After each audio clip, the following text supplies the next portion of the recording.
بسم اللہ الرحمن الرحیم۔ السلام علیکم۔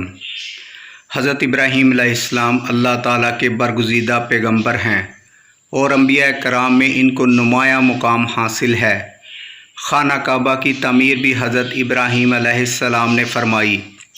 دوستو، حضرت ابراہیم علیہ السلام کی عادت تھی کہ آپ مہمان کے بغیر کھانا نہیں کھاتے تھے، اور جب بھی کھانے کا وقت ہوتا تو کسی مہمان کو ڈھونڈ لاتے اور اس کے ساتھ کھانا کھاتے۔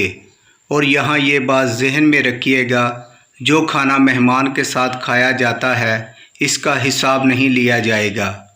ایک دن آپ علیہ السلام ایک مہمان کو ڈھونڈ لائے اور انہیں اللہ کا نام لے کر کھانا شروع کرنے کے لیے کہا، تو وہ شخص بولا کہ میں اللہ کا نام کیوں لوں، میں تو بتوں کا پجاری ہوں، اور ایک کھانے کے لیے میں ان سے بے وفائی نہیں کر سکتا۔ اس شخص کی یہ بات سن کر حضرت ابراہیم علیہ السلام نے فرمایا، اے شخص سن، تو اپنے بتوں سے بے وفائی نہیں کر سکتا تو میں تجھے اللہ کے نام کے علاوہ ایک لقمہ بھی نہیں دوں گا۔ یہ بات سن کر وہ شخص وہاں سے اٹھا اور چل دیا۔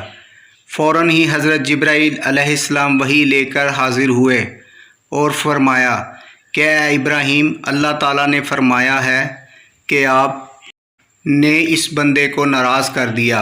حضرت ابراہیم بولے کہ اے اللہ، وہ تیرا بندہ کب تھا؟ وہ تو بتوں کا ماننے والا ہے۔ تو اللہ تعالیٰ نے فرمایا، اے ابراہیم، اس شخص کی عمر کیا ہوگی؟ حضرت ابراہیم بولے، اے باری تعالیٰ، یہی کوئی 70 یا 80 سال کے قریب ہوگی۔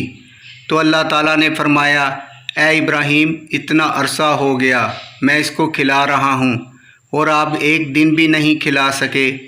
یہ بات سن کر حضرت ابراہیم اس کو ڈھونڈنے نکل پڑے اور دیکھا کہ وہ ایک پہاڑ پر چڑھ رہا تھا۔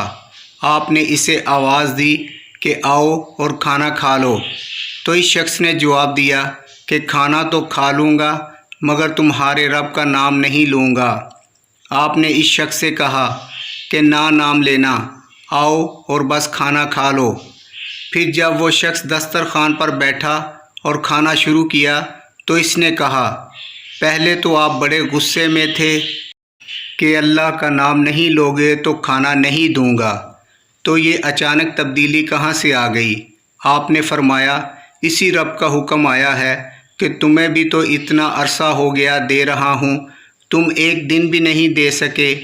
یہ جواب سن کر وہ شخص حیرت سے بولا کہ آپ کا رب اتنا مہربان ہے کہ میں اس کا نام بھی نہیں لیتا تو پھر بھی وہ میری ساری ضروریات کا خیال رکھتا ہے، تو آپ سے درخواست ہے کہ مجھے بھی اسی رب کا غلام بنا لیجئے جو اپنے بندوں پر اتنا زیادہ مہربان ہے۔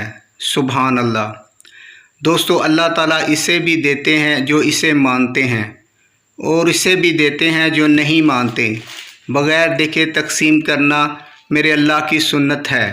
اللہ اکبر۔ حضرت علی شیر خدا کا فرمان ہے، اگر کوئی تمہارا دل دکھائے تو ناراض مت ہونا، کیونکہ قدرت کا قانون ہے، جس درخت کا پھل زیادہ میٹھا ہوتا ہے لوگ پتھر بھی اسی کو مارتے ہیں۔ سبحان اللہ۔ اے رب کائنات، ہم دعا کرتے ہیں کہ ہمیں بھی اپنے خلیل حضرت ابراہیم علیہ السلام کے نقش قدم پر چلنے کی توفیق عطا فرما۔ آمین ثم آمین۔ چینل کو سبسکرائب کرنا اور بیل کا بٹن دبانا مت بھولیے گا۔ شکریہ۔ السلام علیکم۔